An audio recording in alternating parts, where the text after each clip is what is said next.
Welcome to this episode of Horrific History and Hauntings. I'm Beth. And I'm Ramey. We're your hosts, here to talk about the stories that the history books ignore. From horrific epidemics and ghostly hauntings to the catastrophes and tragic events that have sickened humanity. Indeed. What happened today in history, since I know it's pointless to ask you what we're talking about first? It's going to be a horrific Hydro Hellscapes episode. But today in history, in 2001, this isn't really horrific, but Microsoft released the Xbox gaming console. I know, it's also Halo Combat Evolved's birthday, I believe. I thought that was yesterday. Oh no, it's today. It was a launch title. Well, there's another one I have.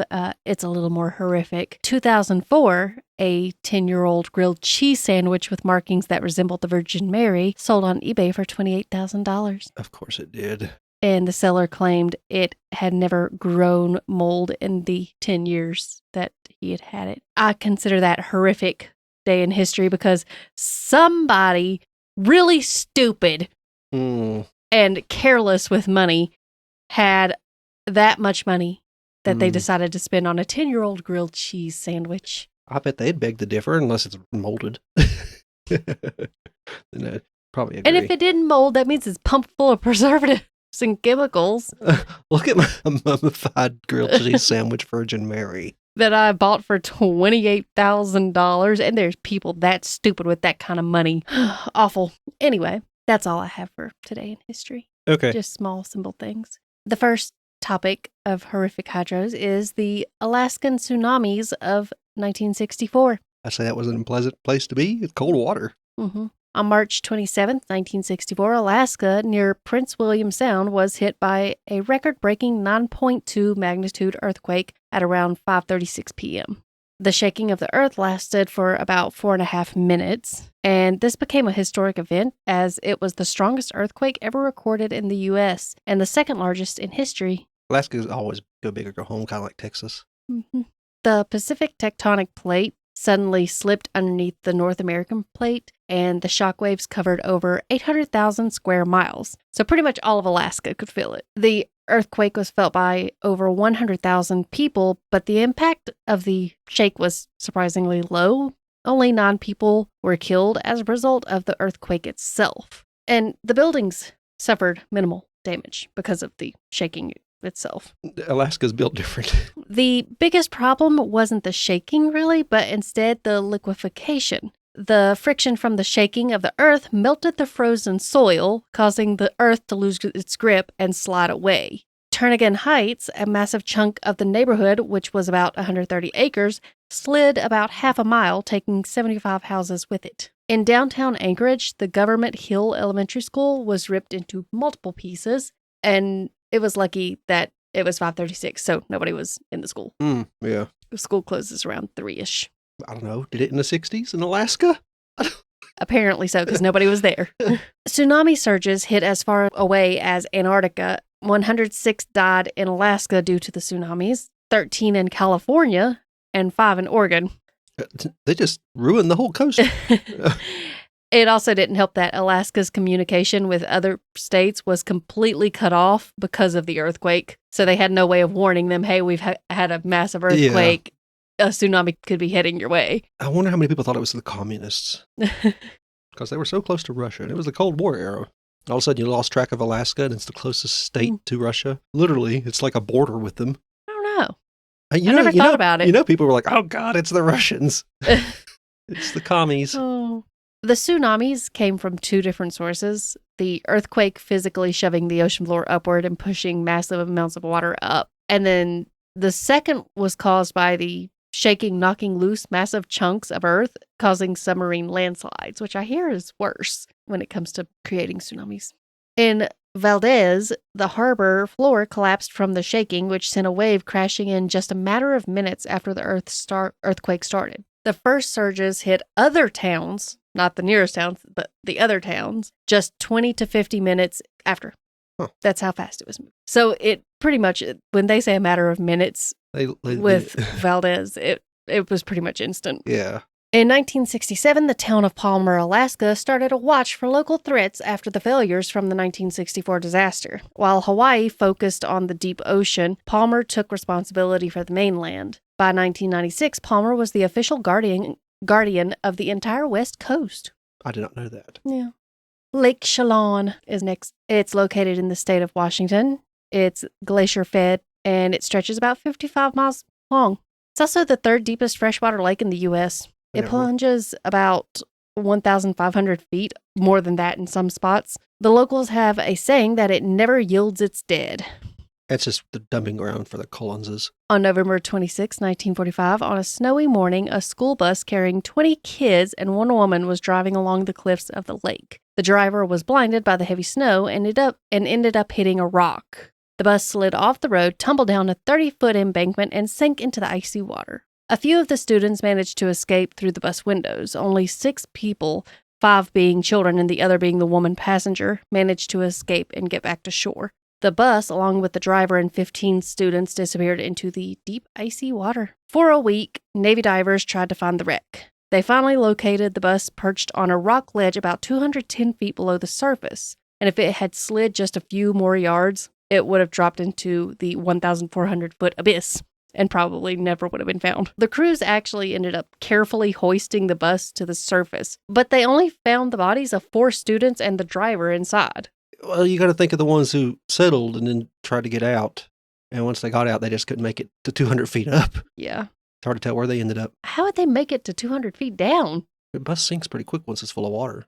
People opening windows to escape. Oh, true. Well, the windows were obviously already open from the people who had already escaped. 2 other bodies had been found earlier, but the remaining 9 children were never recovered, or discovered. Also, there's another thing about this lake. A local Native American legend tells of a large monster that lives in it. Oh, that might know what happened there. Described as having the head of a snake, the body of an alligator, a scaly tail, and bat wings. What's it called? Sometimes it's referred to as the dragon of the lake. I only found one source that said this. I think it was called the devil of the lake, but... You eat 9 children, now you're the devil. Yeah, but there wasn't much about that one. Something about a man getting his leg bitten by it, but there wasn't much about it. So I was like, we'll just stick to the bus story. Nibble. Yeah. Next is the Salton Sea disaster. Maybe Sultan, but it's spelt Salton. It's a salty area. Makes sense. Salt. Yeah. In 1905, engineers accidentally broke a canal on the Colorado River. Water flooded into a dry desert hole for 2 years and created a massive lake, the Salton Sea. By the 1950s, it became a famous resort. Celebrities such as Frank Sinatra would visit. I want to say the Beach Boys did too. The salty Beach Boys. Yep. Because the water was extra salty, making it easier to float, it was perfect for swimming and fun stuff like that. Natural, like a ecological disaster, and it's a good place to swim. Yeah, it gets worse. The flaw is that the water flows in from farms carrying fertilizer and chemicals with it. Oh, enjoy that and cancer. It had no drain, therefore nowhere to go. Yeah, so it's just a poison lake. Yeah. Then the water would evaporate and the salt and chemicals would stay behind, causing over 100 years of the water turning into this toxic, salty sludge. Eventually, the water got way too salty to sustain life, and millions of fish died, and their bones are everywhere. Petrified there, yeah, because nothing could all eat. Over. Just rotting smell of fish, apparently. Pretty sure I've seen this on What on Earth. Probably. If you hear a crackling noise, it's a flag I hung up outside the building here. It's a windy day, and so it's kind of smacking against stuff. As the lake dries up, the wind picks the dust up from the bottom, and this dust is full of arsenic and other toxins, so the air quality there is now trash. In the middle of nowhere, it's a perfect place to live and recuperate and get over your TB. Yeah. And it's arsenic. If you look up the images, it's really cool. You could tell where it used to be a fun thing, but now it looks like a wasteland. Mm-hmm. Didn't they use it as a bomb test site for a while, too? It looks like a place that you could do that. I think maybe I'm wrong about that. Maybe it's a different place, but I could have swore the Navy or the Air Force just put targets out in this place and test them out, too. Well, I mean, it's already full of toxic dust. Why not? Yeah. Could be another lake like that I'm thinking of. For this reason today, the resorts are gone because who wants to vacation at a beach where, there's toxic dust and no water and the fish corpses are lying about, smelling up the place. Also, they blame the toxic dust for many of the local kids having asthma. That makes sense, I guess. I mean, to a layman like me. I'm not a doctor. Next up is Morgan Island, South Carolina. It's strictly off limits to humans because it is the only place in the United States that serves as a free-range breeding ground for thousands of monkeys. Poor little monkeys. I had no idea. monkeys lived in the U.S. that weren't pets. They do get used, sadly. The island was originally uninhabited due to its remoteness and distance from the mainland. Also, it was mentioned in the source that I was looking at, that it was a marshland. In modern history, in 1979, it began to be used due to a medical crisis. That's the fun part. Oh. Yeah. Originally, these monkeys lived at the Caribbean Primate Research Center in La Pargra. It's somewhere in Puerto Rico. Okay. Yeah, somewhere in Puerto Rico. In the late 1970s, the colony suffered outbreaks of the herpes B virus, which can be fatal to humans. Oh, dear. The outbreaks, combined with the monkeys escaping into local Puerto Rican towns, caused panic among the local human population. Rightly so. So the decision was finally made to relocate the whole colony of monkeys entirely. South Carolina offered Morgan Island as the solution. Wonder what they got paid to do that. I don't know. There had to be a reason. Maybe. I don't know. Over 1,400 monkeys were flown to and released on the island. I could just see them dropping a box of monkeys off the... Little parachutes. Today, the population has grown. Little herpes monkeys. I hope they landed at least. Well, they survived. It's all that matters. Yeah. Today, the population has grown to about 3,500 to 4,000 monkeys. While they live Some terribly inbred herpes monkeys. Hepatitis, I think is what. You No, said- it's herpes. You said It's herpes. Nope. Yep. They technically live wild. They are still considered property of the U.S. government. Who else would own herpes monkeys? Specifically, the National Institute of Allergy and Infectious Disease. Okay, that Yeah. makes Yeah. good sense now. Yeah. In case they need a stockpile of inbred herpes monkeys. You never know when we might need that. The colony exists primarily to supply test subjects for medical research. The cure for herpes? The monkeys bred here are eventually trapped and shipped to labs to be used in experiments involving AIDS, HIV, polio, and bioterrorism defense vaccines. Well, they're holding up well, I'm guessing.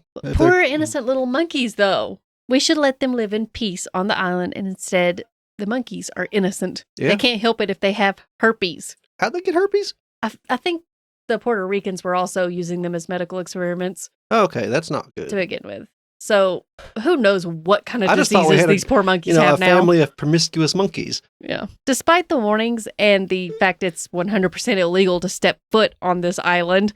Fair. Yeah. Why would you want to? Well, you know how many conspiracy theorists think they got to imagine there's something going on. Oh, they think we won't get near the so-called monkey sanctuary because it's full of herpes. I'll show them. There's probably aliens. Well, I don't want to take my chance. Most on people that, don't, but okay. you do find those few who do. Yeah.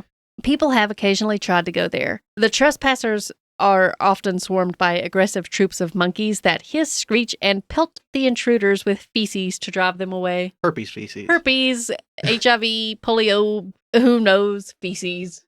Because you just Like a 6-armed monkey wanted to go hang out on an island with 2 that you're not heads supposed to comes be at. running at you. Yeah.